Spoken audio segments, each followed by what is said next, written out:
நம்மளோட பிரைம் மினிஸ்டரான மோடி அவர்கள் ஸ்பீச் குடுத்திருந்தாரு. அந்த ஸ்பீச் பார்த்திருப்பீங்கன்னு நெனைக்கிறேன். இது ஒரு பாஸ் அப்படிங்கிற போல சொல்லியிருக்கிறாங்க. நெறைய விஷயங்கள் சொல்லியிருந்தாரு. அதாவது மிலிட்டரியும், தீவிரவாதிகளும் தனித்தனி கிடையாது. இதுக்கு மேல பாகிஸ்தான்ல எல்லாம் ஒண்ணு தான். ஏன்னா அந்த ஃபெடரல்ல எல்லாரும் பார்ட்டிசிபேட் பண்ணிக்கிறாங்க. தீவிரவாதியோட மரணத்துக்கு வந்து பார்த்தீங்கன்னா, எல்லாரும் பார்ட்டிசிபேட் பண்ணிக்கும்போது எல்லாமே ஒண்ணு தானே அப்படிங்கிற போல கேள்விகள் இருக்கு. ஏன்னா ராணுவ மரியாதை தீவிரவாதிக்குமே கிடைக்குது இல்லையா? ஸோ அது போல எல்லாமே ஒண்ணு தான். இது நியூ நார்மல் அப்படிங்கிற போல சொல்லியிருக்கிறாங்க. இது ஒரு பாஸ் அப்படிங்கிற போல சொல்லியிருக்கிறாங்க. இன்கேஸ் ஏதாச்சும் தாக்குதல் நடக்குது அப்படின்னா, நம்ம தரப்புலருந்து அதுக்கு பதிலடிகள் இருக்கும் அப்படிங்கிற போல சொல்லப்பட்டு வருது. நைட் வந்து பார்த்தீங்கன்னா, இந்த பஞ்சாப் பகுதிகள்ல சில இடங்கள்ல ட்ரோன்கள் வந்ததா சொல்லப்பட்டுட்டு இருந்தது. பட் இது இன்னும் எதுவும் உறுதிப்படுத்தப்படல. ஏஎன்ஐலலாம் வந்து பார்த்தீங்கன்னா, இது போல ஸ்டேட்மெண்ட் வந்ததா தகவல்கள் இருந்துச்சு. அது பெருசா எதுவும் எஸ்கலேட்லாம் ஆகல. இது அப்படியே பேச்சுவார்த்தை மூலியமா சுமூகமா முடிஞ்சிருக்கு இந்த பிரச்சனை. ஸோ இதுக்கப்புறம் என்ன மாரியான நடவடிக்கைகள் பாகிஸ்தான் எடுக்குறாங்க அப்படிங்கிறதெல்லாம் வெயிட் பண்ணி பார்த்துடலாம். அது ஆ கம்ப்ளீட்டா பிரச்சனை முடிஞ்சிருச்சு அப்படின்றத சொல்ல முடியாது. பாஸ் மட்டும் நடந்திருக்கு அப்படிங்கிற அவங்க தரப்புன்னு சொல்லியிருக்காங்க. இப்ப அடுத்தது வந்து பார்த்தீங்கன்னா, அதாவது நம்ம ஏர்பேஸ்லாம் வந்து பண்ணா தாக்குதல் நடந்துருச்சு அப்படி இப்படின்னு சொன்னாங்க. பட் ஆனா நம்மளோட பிரதமர் வந்து பார்த்தீங்கன்னா, எல்லா பகுதிக்கும் போய் விசிட் விட்டு அந்த இடத்துல இருக்கக்கூடிய வீரர்கள்லாம் பார்த்து பேசியிருக்காங்க. அந்த சைடு ஒரு சைடு போயிட்டு இருக்கு. ஆனா இதே நேரத்துல பாகிஸ்தான்ல பார்த்தா ஒரே கொண்டாட்டமா இருக்கு. அங்க இருக்கிற பைலட்ஸ்லாம் வந்து பார்த்தீங்கன்னா, டான்ஸ் ஆடி கொண்டாடிக்கிறாங்க, செலிப்ரேட் பண்றாங்க அப்படிங்கிற செய்திகள் வந்துகிட்டு இருக்கு. இரு தரப்புலயும் பார்த்தாச்சு. வெற்றிகள் யார் வேணாலும் கொண்டாடிக்கலாம். பிரச்சனை பெருசாயி உயிர் சேதங்கள் இல்ல. அத நினைச்சு நம்ம சந்தோஷப்பட்டுக்கலாம். இதுக்கு மேலயும் அதுபோல வந்து ஏறி வந்து நம்மகிட்ட தாக்குதல் பண்ணாம இருக்கிறாங்க. தீவிரவாதிகள் செய்யாம இருந்தாங்கன்னா பரவால்ல. இந்த சமயத்துல நம்ம ஜம்மு அண்ட் காஷ்மீர் பகுதியில மொத்தம் 3 தீவிரவாதிகள வந்து பார்த்தீங்கன்னா, நியூட்ரலைஸ் பண்ணியிருந்திருக்கோம் அப்படிங்கிற செய்திகள் ஒரு சைடுல வந்துகிட்டு தான் இருக்கு. இது திரும்பவும் இன்னைக்கு நடந்த செய்தி. 3 தீவிரவாதிகள் வந்து பார்த்தீங்கன்னா, நம்ம நியூட்ரலைஸ் பண்ணியிருந்திருக்கிறோம். இது போல காட்டுப் பகுதிகள்ல அங்கங்க வந்து பார்த்தீங்கன்னா ஒளிச்சுக்கிறாங்க. இவங்களால சேதம் பெருமளவுல ஏற்படல. பட் ஆனா நம்ம தீவிரவாதிகள அடிச்சிருக்கோம் அப்படிங்கிறத மட்டும் புரிஞ்சுக்க முடியுது. ஆ இதுக்கப்புறம் எஸ்கலேஷன் பாகிஸ்தான் பண்ணணும்னு நினைப்பாங்களா? இல்ல அமைதியா விட்டுருவாங்களா? என்ன ஏதுங்கலாம் பார்க்கலாம். இப்ப அடுத்தது அப்படியே இந்த ரஷ்யா, உக்ரைன் பிரச்சனைக்கு வந்துட்டோம்னா பேச்சுவார்த்தை. அதாவது தாக்குதல் அப்படின்னு பார்த்தீங்கன்னா, பெருமளவுல இல்ல. ஆனா களத்துல வந்து பார்த்தீங்கன்னா, பக்ரோவ்ஸ்க் பகுதி, இந்த பகுதியெல்லாம் வந்து பார்த்தீங்கன்னா, முன்னேறிக்கிட்டு இருக்காங்க ரஷ்ய தரப்புலருந்து அப்படிங்கிறத டீப் ஸ்டேட் தரப்புலருந்து, உக்ரைன் தரப்புலருந்து அக்செப்ட் பண்ணிக்கிறாங்க. 2வது வந்து பார்த்தீங்கன்னா, வீரர்கள் வந்து பார்த்தீங்கன்னா, ரஷ்யா அதிக அளவுல ரெக்ரூட் பண்ணிக்கிட்டு இருக்கிறாங்க. அ ரூ. 2 பில்லியன் அளவுக்குலாம் வந்து பார்த்தீங்கன்னா, ரெக்ரூட் பண்றவங்களுக்கே பணம் தர வேண்டியதா இருக்கு ரஷ்யா. இருந்தாலும் பண்ணிட்டே இருக்கிறாங்க.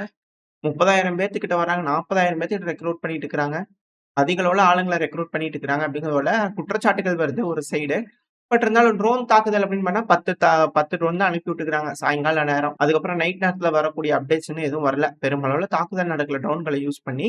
அத நியூட்ரலைஸ் பண்ணியாச்சு அப்படின்னு உக்ரைன் தரப்பு சொல்லிக்கிறாங்க. ஏன்னா பேச்சுவார்த்தை அப்படிங்கிறது அடிபட்டுட்டு இருக்கு இல்லையா? இப்ப இந்த பேச்சுவார்த்தைக்கு வந்து பார்த்தீங்கன்னா, அ கெலாகுக்கு கெலாக் அவர்கள் உக்ரைனுக்கு சார்பா என்வாயா அப்பாயிண்ட் பண்ணியிருந்தாங்க இல்லையா? அமெரிக்க தரப்புலருந்து. சோ அவரும் பார்ட்டிசிபேட் பண்ண போறாரு. ரஷ்யாக்கு சார்பா அப்பாயிண்ட் பண்ணியிருந்தாங்க இல்லையா? விட்டாஃப் அவர்கள். சோ அவரும் வந்து பார்த்தீங்கன்னா, அதுல பார்ட்டிசிபேட் பண்ண போறாங்க. பட் ஆனா அப்சர்வர்ஸ் தான். என்ன நடக்குதுடா இங்க? அப்படின்னு உட்கார்ந்து வேடிக்கை மட்டும் பார்த்துக்கிட்டு இருப்பாங்க. அதாவது இந்த பேச்சுவார்த்தை அப்படிங்கிறது நடந்துச்சு தெரியுமா?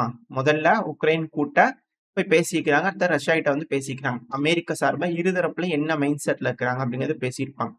இருதரப்புல அவங்க பேசியிருக்கிறது தான் இங்க ரிஃப்ளெக்ட் ஆகுதா அப்படின்னு அத தெரிஞ்சுக்கிறதுக்காக உட்கார்ந்துகிட்டு இருக்காங்க. மேபி இத திரிச்சு பேசுறதுக்கும், இல்ல மாத்தி பேசுறதுக்கு அதிக அளவுல வாய்ப்பு இருக்கு அப்படிங்கிற பல கோணங்கள்ல பல அனலிஸ்ட்ல இருந்து கருத்துக்கள் வருது. என்னன்னா, "ஏங்க ரஷ்யா எங்ககிட்ட இப்படி பேசுறாங்க, இங்க வந்து இப்படி பேசுறாங்க. இதெல்லாம் நியாயங்களா?" அப்படிங்கிறத நாளைக்கு மாத்தி பேசினாலும் ஆச்சரியப்படுறதுக்கு இல்ல. ஸோ வெயிட் பண்ணி பார்ப்போம். என்ன மாரியான நடவடிக்கைகள் எடுக்கப்படுது அப்படிங்கிறது போல. இந்த பேச்சுவார்த்தைக்கு வந்து பார்த்தீங்கன்னா, ஜெலன்ஸ்கி அவர்கள் பார்ட்டிசிபேட் பண்றதா சொல்லியிருக்காரு. ஆனா, ரஷ்ய தரப்புலருந்து புட்டின் அவர்கள் டைரக்ட்டா வருவாரு அப்படிங்கிறத இன்னும் கன்ஃபார்ம் பண்ணல. அதுக்கு பதிலா சொல்லி பேசிட்டு இருக்காங்க. எங்க தலைவர் சொல்லுவார் அப்படின்னு பெஸ்கோ அவர்கள் திரும்பி சொல்லியிருக்கிறாங்க. யாருங்க போவா? யாருங்க போவான்னு கேட்டுருக்காங்க. ஏன்னா, இன்னும் 2 நாள் தானே மே 15க்குள்ள பேச்சுவார்த்தைகள் நடந்து முடிய போகுது.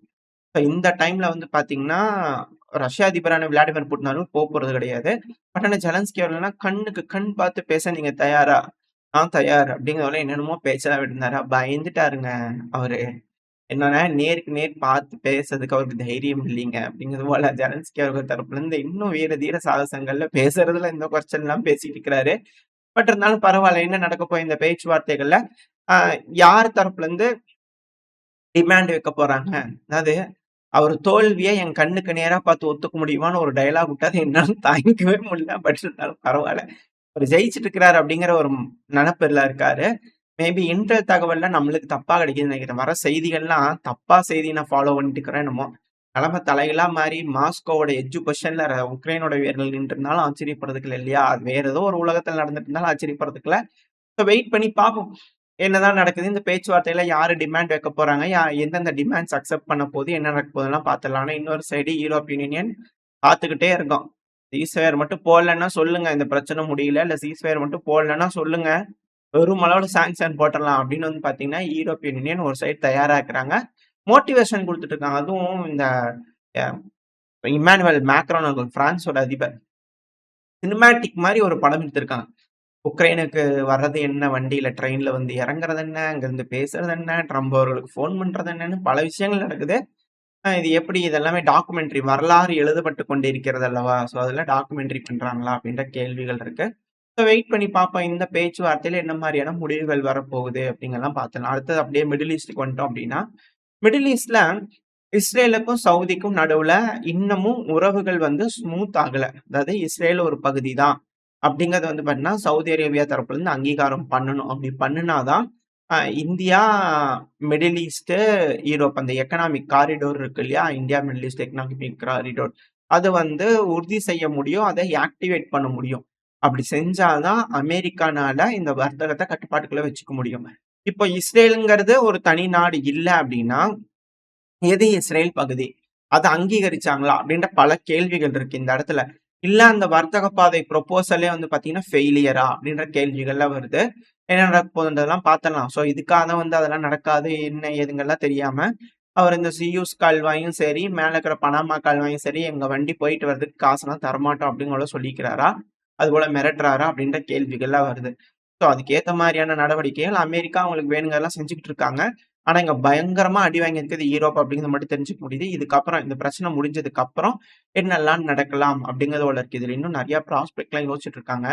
அதாவது இங்க ஒன்ஸ் பிரச்சனை முடிஞ்சதுக்கு அப்புறமா ரஷ்யா மிக பெருமளவுல தயாராவாங்க. அது யூரோப்ன்னு நெனச்சுட்டு இருக்கிறீங்க. யூரோப்ப தாக்குதல் பண்ணுவாங்கன்னு சிலர் பேசிட்டு இருக்காங்க.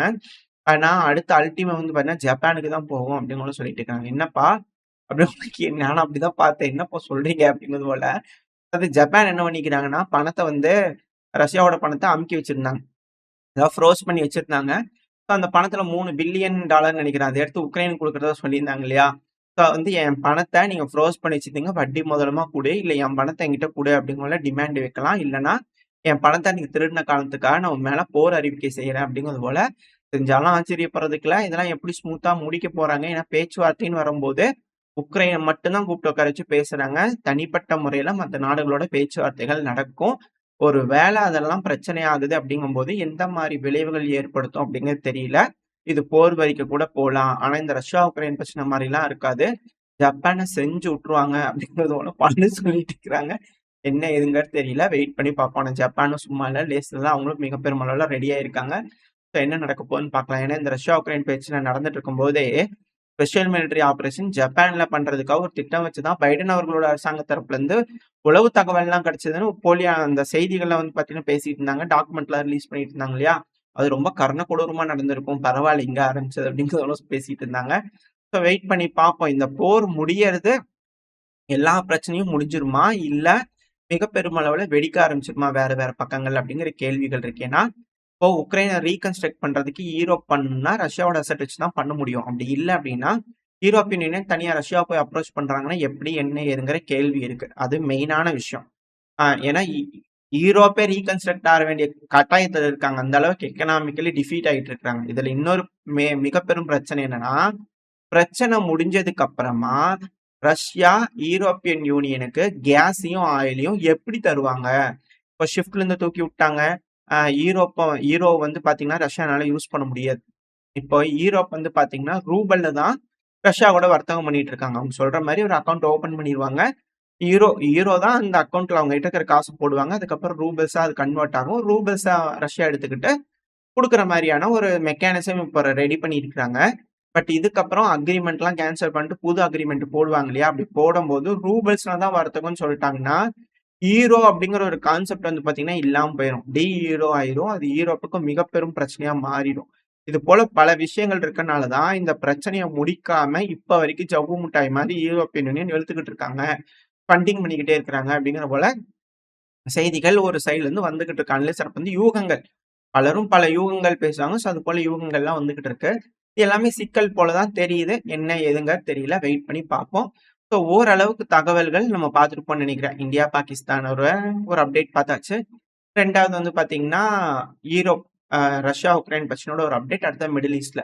ஸோ இப்ப இந்த மிடில் ஈஸ்ட்ல வந்து பார்த்தீங்கன்னா, சவுதி அரேபியா கூட அமெரிக்கா வந்து ஒரு ஒப்பந்தம் சைன் பண்ணிக்கிறாங்க. பைலேட்டரல் அக்ரீமென்ட்ட. அதாவது இது மேலும் மேலும் இஸ்ரேலுக்கு வந்து பார்த்தீங்கன்னா, எரிச்சல்களை ஏற்படுத்தும். அதாவது சவுதி அரேபியாவுக்கும், இஸ்ரேலுக்கும் நடுவுல இருக்கக்கூடிய அந்த உறவ வந்து மேம்படுத்தாம, அ அமெரிக்கா வந்து சவுதியோட இணைஞ்சு போறாங்க அப்டின்னா, அது இஸ்ரேலுக்கு தான் பின்னடைவ சந்திக்கும். ஏன்னா இஸ்ரேல் ஒரு போர செஞ்சு இந்த அளவுக்கு செலவு பண்ணி எல்லாம் பண்ணியிருக்கிறாங்க. எக்கனாமிக்கலி திரும்பி பில்ட் ஆயிடுவாங்கன்னு வச்சுக்கோங்க. பட் ஆனா அவங்க நெனச்ச அப்ஜெக்டிவ் என்ன அப்டிங்கிற கேள்வி இருக்கு. அரப் கண்ட்ரீஸ்லாம் இஸ்ரேல அங்கீகரிக்கணும். அப்பதான் அந்த நாட்டுல இன்வெஸ்ட் பண்ண முடியும். ஒரு வர்த்தக பாதை அமைக்க முடியும். இப்ப அது எதுவுமே நடக்காது அப்டிங்கிற பட்சத்துல, இஸ்ரேல் செஞ்ச இந்த போர்க்கான ரிசல்ட் என்ன அப்டின்ற கேள்விகள் வருது. இப்போ இது போல நடக்கிறதுனால சவுதி தரப்புலருந்து என்ன கேட்கறாங்கன்னா, சிவில் நியூக்ளியர் டெவலப்மென்ட் வந்து பண்ண எங்களுக்கு வேணும்னு கேட்டுருக்காங்க. சிவிலியன் பயன்படுத்துறதுக்காக நியூக்ளியர் புரோகிராம் டெவலப்மென்ட் எங்களுக்கு வேணும்னு கேட்கறாங்க. இது எல்லாமே அடுத்தடுத்த கட்டமா எங்க கொண்டு போய் விடும்னா, அணு ஆயுத வளர்ச்சிக்கு கொண்டு போய் விடும். யுரேனியம் என்ரிச் பண்ண ஆரம்பிப்பாங்க. ஆனா, அது அது அப்படியே நடக்கக்கூடிய ஒரு விஷயம் தான். ஸோ இது போல விஷயங்கள்லாம் நடக்கும்போது, இஸ்ரேலோட உறவுகளையே நார்மலைஸ் பண்ணாம, நீங்க இப்படி பண்ணிட்டீங்களான்னு மேலும் மேலும் இஸ்ரேலுக்கும், அமெரிக்காவுக்கும் நடுவுல விரிசல்கள், உரசல்கள் அதிகமாயிட்டே இருக்கு. ஸோ இதுக்கப்புறம் எப்படி பில்டப் ஆகப்போது? என்ன மாரியான இஸ்ரேலுக்கு முடிவுகள் வரப்போது? அமெரிக்கா எப்படி காம்ப்ரமைஸ் பண்ண போறாங்க? இந்த இடத்துல அவங்களோட பவர் பேலன்ஸ் எப்படி இருக்க போது? ஏன்னா யெமன் ஹூதிஸ் கூட அமெரிக்கா தோத்துட்டாங்க. போர்ல முழுவதும் தோத்து வெளியேறிட்டாங்க. இப்படி இருக்கும் சமயத்துல செங்கடல்ல தாண்ட முடியாது அமெரிக்கானால. செங்கடல்ல வந்து பார்த்தீங்கன்னா, அமெரிக்கா கிளியரா டிஃபீட் ஆயிருக்கிறாங்க. சீஸ்ஃபயர் போட்டு வெளியேறி போயிட்டாங்க. கால்ல விழுந்துட்டு போயிட்டாங்க. யெமன் ஹூதிஸ் கால்ல விழுந்துட்டு போயிட்டாங்க. இப்படி இருக்கும் பட்சத்துல என்ன மாரியான முடிவுகள் வரும்? இப்ப ஈரானோட கால்ல விழுகுறதுக்கும் பேசிக்கிட்டு இருக்காங்க அமெரிக்க தரப்புல இருந்து. வெயிட் பண்ணி பார்ப்போம். இந்த ஏரியாலாம் வந்து சுமூகமாக்கிட்டாங்க. ஏன்னா ஜேசிபிஓல இருந்து வெளியேறி இருந்தாங்க இல்லையா? திரும்ப ஒரு அக்ரீமெண்ட் போடும் பட்சத்துல, ஈரான் கிட்டயும் அமெரிக்கா கால்ல விழுகுற மாரி ஆயிரும். ஏன்னா அதுல இருந்து யூனிலேட்டரலா வெளியானா ட்ரம்ப் அவர்கள் தான். இப்ப திரும்ப வந்து ட்ரம்ப் அவர்கள் அத ஒத்துக்கிறாரு அப்படின்னா, சாங்ஷன்ஸ்லாம் இது பண்ற மாரி இருக்கும். அப்படி சாங்ஷன்ஸ தூக்கி விடுறாங்க அப்படின்னா, ஈரான் ரொம்ப தூக்கி விடல அப்படின்னா, ஈரான் அதிக அளவுல ரஷ்யா, சைனா இவங்களோட இணைஞ்சு செயல்படுற மாரி இருக்கும். அவங்களோட எக்கனாமிக்கல் குரோத்ங்கிறது எந்த ஒரு டைம்லயும் ஸ்டாப் பண்ண முடியாது. அவங்க வளர்ந்துகிட்டே தான் இருப்பாங்க. இல்ல அவங்கள திருப்பியும் சாங்ஷன்லாம் தூக்கி விட்டுட்டு, எக்கனாமிக்கலி அவங்கள ரிலீஸ் பண்ணி விட்டா தான், அவங்க மத்த நாடுகளோட இருக்கும்போது ரொம்ப குளோஸ்டா அவங்களோட போமாட்டாங்க. இதையும் பார்த்துக்க வேண்டிய கட்டாயத்துல அமெரிக்கா இருக்காங்க. இந்த ஒரு காரணத்தினால இது இஸ்ரேலுக்கு மேலும் மேலும் எரிச்சல்களை ஏற்படுத்தும். என்ன மாரியான உறவுகள் இதுக்கு மேல அமெரிக்காவுக்கு, இஸ்ரேலுக்கு இருக்க போகுது அப்படிங்கிறத வெயிட் பண்ணி பார்த்தலாம். ஓரளவுக்கான தகவல்கள் அது மட்டும் இல்லாம இந்த சிரியால இருந்து அமெரிக்கா வெளியேறிட்டாங்க. அதுவும் மிக மோசமான விளைவ இஸ்ரேலுக்கு ஏற்படுத்தும். அந்த காரணத்தினால தான் மேல பஃபர் ஜோனுக்காக அவங்க மிக பெருமளவுல போராடிட்டு இருக்காங்க. இதெல்லாமே அவங்களுக்கு பிரச்சனையா இருக்கு. எப்படி இதெல்லாம் சால்வ் பண்ண போறாங்க? என்ன மாரியான மூவ்ஸ் நடக்க போகுது? இதுக்கப்புறம் ஜியோ பாலிடிக்ஸ்ல என்ன மாரியான நடவடிக்கைகள் நடக்க போகுது? அப்படிங்கிறத வெயிட் பண்ணி பார்த்தலாம். ஓரளவுக்கான தகவல்கள் இந்த பதிவுல பார்த்திருப்போம்னு நினைக்கிறேன். இதோட இந்த பதிவை நான் முடிச்சுக்கலாம். இந்த பதிவு எப்படி இருந்துச்சு? உங்களுக்கு பிடிச்சிருக்கா? பிடிச்சுனா லைக் பண்ணிட்டு உங்க ஃப்ரெண்ட்ஸ் ஷேர் பண்ணிக்கோங்க. அது கூடவே மறக்காம இந்த பதிவு பத்தின கருத்துக்கள கமெண்ட் செக்ஷன்ல சொல்லுங்க. இந்த பதிவு நல்லா இருக்கும்னு நம்பிக்கையில அடுத்த பதிவுல உங்கள சந்திக்கிறேன். அது வரைக்கும் ஸ்டே சேஃப். பை.